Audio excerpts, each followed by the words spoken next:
Ang Diyos kasi marami siyang way kung paano niya gamitin yung kapangyarihan niya. But never ako nagsabi sa sarili ko na isa akong propeta. Never.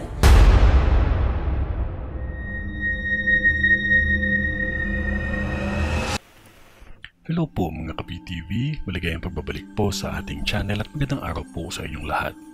Sa video na ito ay tatalakayin natin ang 3 masasamang pangitain sa Metro Manila na dapat paghandaan ng lahat para walang buhay na masasawi.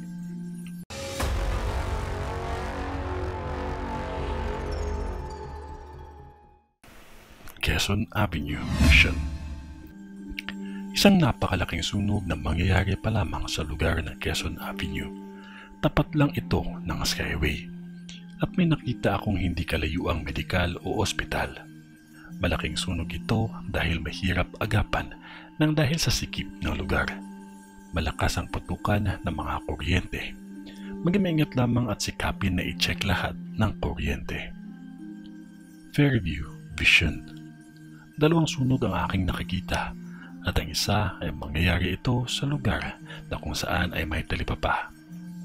May kalawakan ang sunog dahil sa masyadong dikit-dikit ang kabahayan at may gasol na sumabog sa sunog na ito. At ang isang sunog ay mismo lang sa isang subdivision. Mag-iingat sa lahat ng bagay na magiging sanhi ng sunog. Valenzuela Vision. Mauulit na naman ang sunog sa isang factory.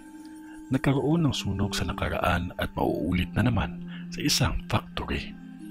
At ang isa ay sa tapat lamang ito ng Jollibee. 2 sunog pa ang mangyayari pa lamang sa Valenzuela. Mag-iingat sa lahat ng bagay na magiging sanhi ng sunog. At huwag kalimutan ang manalangin palagi. Kayo po mga Kapi-TV, ano po sa tingin ninyo?